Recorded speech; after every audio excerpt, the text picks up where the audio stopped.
There is a lot which the Kings of Tupelo studio and the investigative team really could have revealed in the Netflix series, but they didn't. I naturally did not know that the series was going to be about how much the Tupelites worship Steve Holland, or about his self-aggrandizement, because I felt the series was going to be about the KC letters and the case and the real truth behind it, underneath it all. I didn't know that the filmmakers were just going to do another hit piece against me. I'm sorry, but that's how it feels. Using kind of cherry-picked selective editing of real people would have, those people who aren't associated with me, to opine on surface level kind of salacious nonsense, which really is so irrelevant that it can't. I don't see how it can pique any viewer's interest. Just attacking someone, me, that they thought would never see or hear what's said, thus, can't fight back. So no, I thought the project was to reveal the very hidden truths of 2013. I know that the director, McLean Way, he had it all. He had everything. He had, well, almost all of it. McLean even went and interviewed George W. Bush. So he had the story of a century at his fingertips, and as far as I'm concerned, they squandered an opportunity. His name would have been revered for all of history. And I'm not exaggerating. Bob Woodward would have been jealous of this project. It could have blown the lid off the whole thing. Jaws would have dropped to the floor worldwide, and generations of filmmakers and journalists and truth seekers, they would have used this project as the standard for 100 years. This is not hyperbole, not me. I'm not exaggerating. If anything, I'm holding back, understating the sheer gravity of all of this. And I kind of half expect that someone got to them. In short, for whatever reason, they failed you, stayed on the surface. But in fairness to them, the truth of the matter really isn't the simple kind of linear narrative. This happened and that happened and this guy said that fits the simple television viewer brain. This is actually extremely complex. It's very deep. There are tendrils which stretch around the world and as far back as decades. And since Netflix didn't seem to have the courage, at least in these first episodes, to give it to you, I'm going to. And I'm going to do that starting right now. Keep in mind, there are no white knights here. There's plenty of kings, and I mean that in the literal sense of the word. There are kings involved here, literally. The reality of the KC letters, from the ontology of it, all the way to this very day, is that there really are no good guys. And as much as I hate to say it, because I don't want it to be this way, there really are only villains.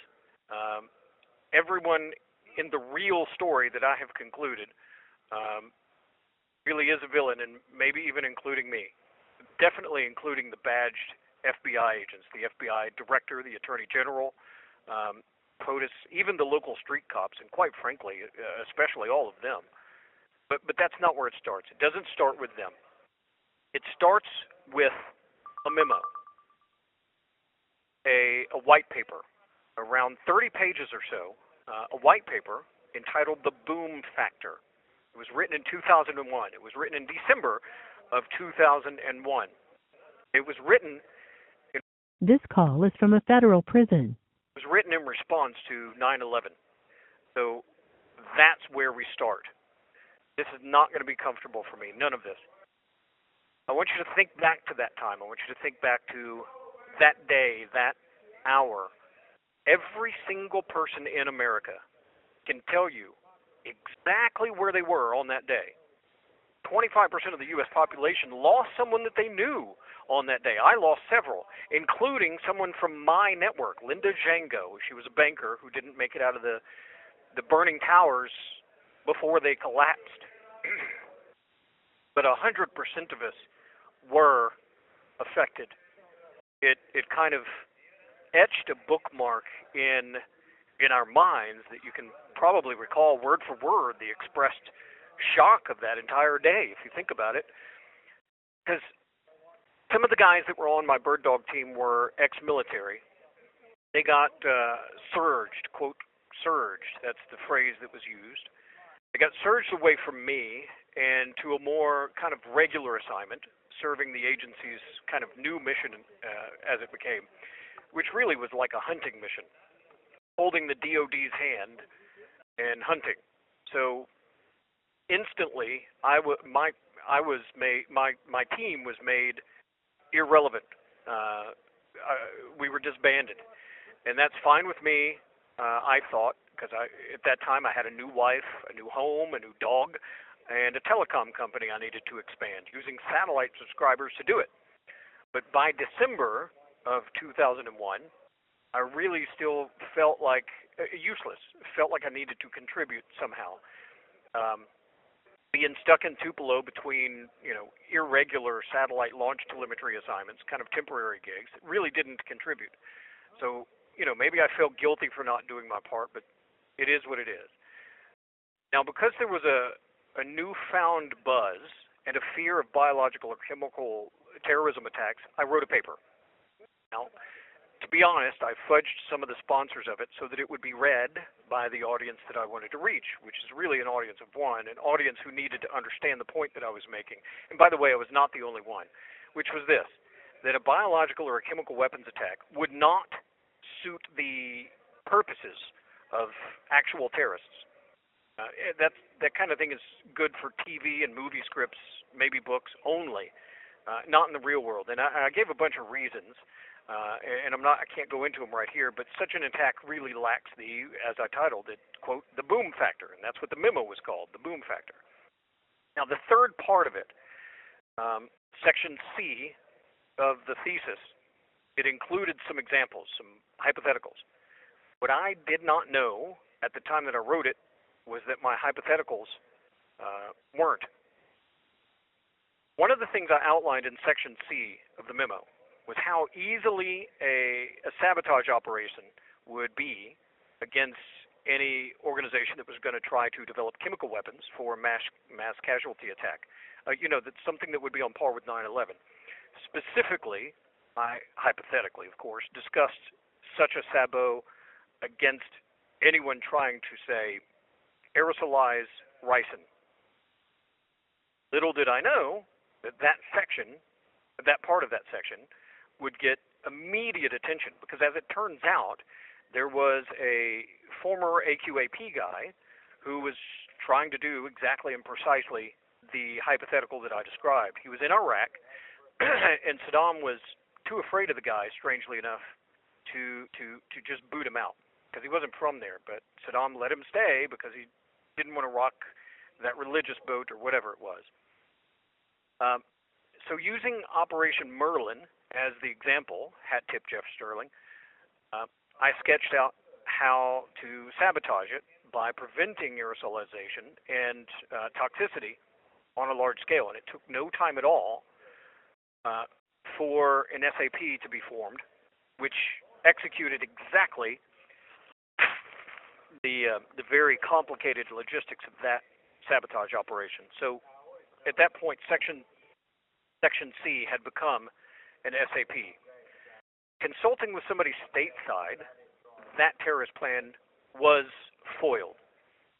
Because a decoy product was developed, one which would specifically test as ricin but had zero toxicity. A product that was literally harmless. This meant a product which specifically does not violate the Chemical Weapons Convention, which is the treaty against development of chemical weapons, which does explicitly list ricin as that chemical weapon, as a chemical weapon of a targeted assassination.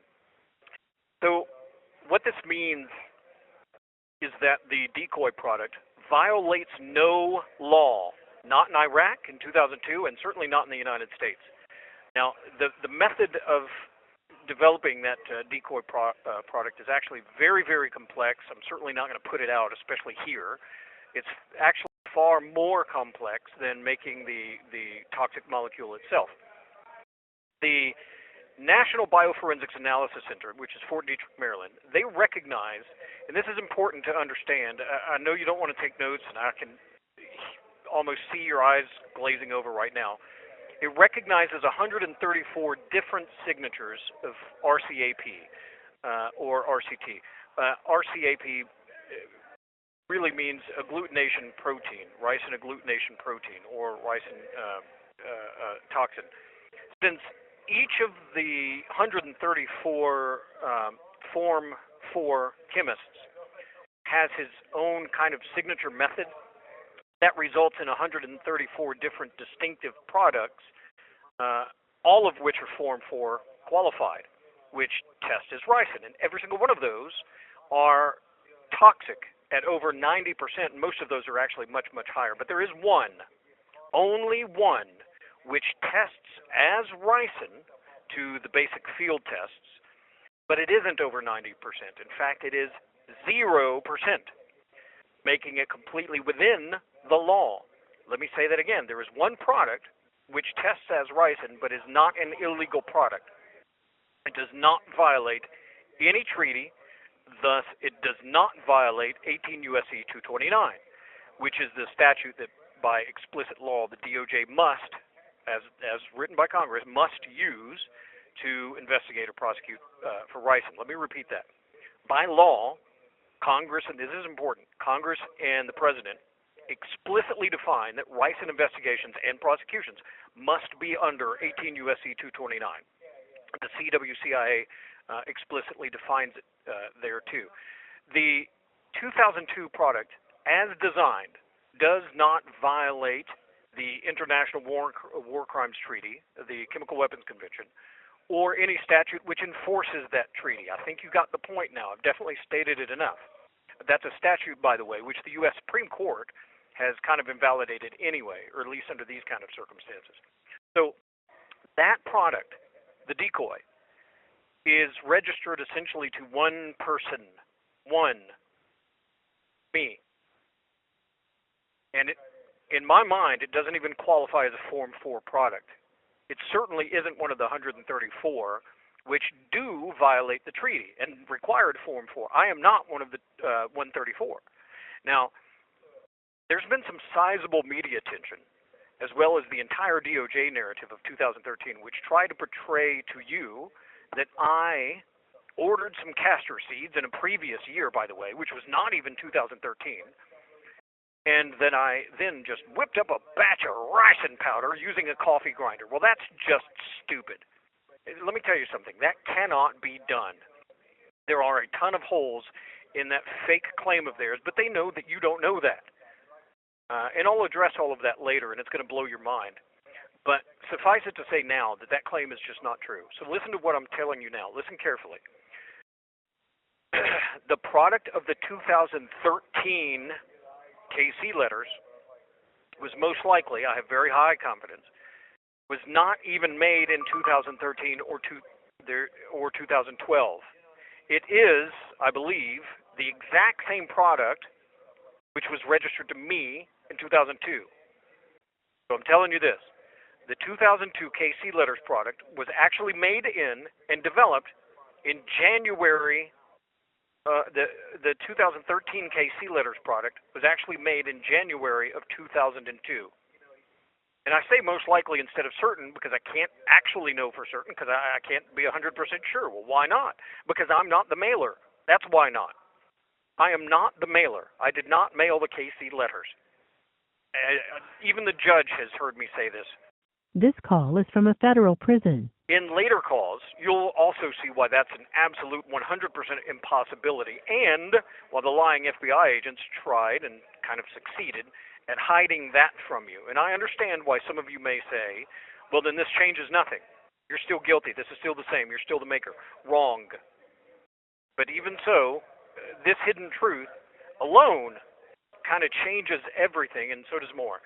Now listen, in a lot of ways, this is uncomfortable for me because this is a bombshell of a revelation, but the Netflix crew had all this information.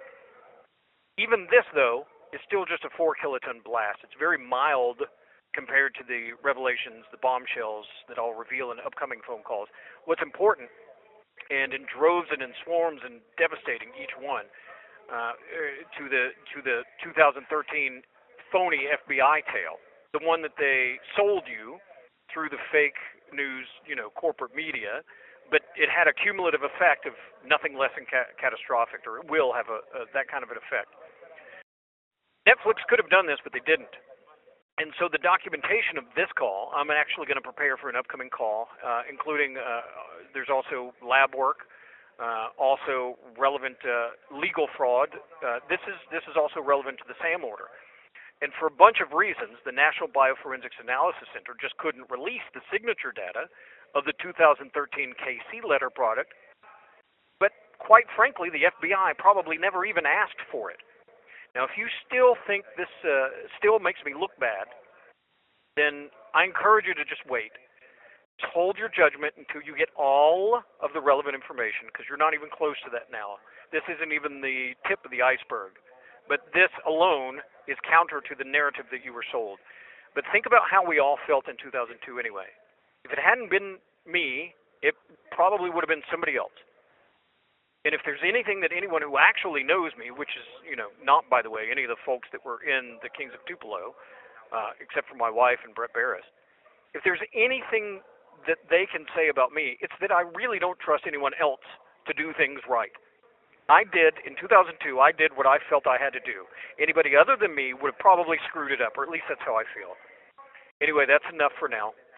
Trust me, it actually gets much, much worse. It gets much, much deeper, more than you can imagine. And I'm not even finished with the boom factor memo either. It led to two things. The next one is even bigger.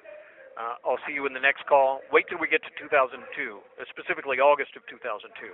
That's also related. That's what it's all been about in the first place. That and money. Till then, that's my three chords and the truth.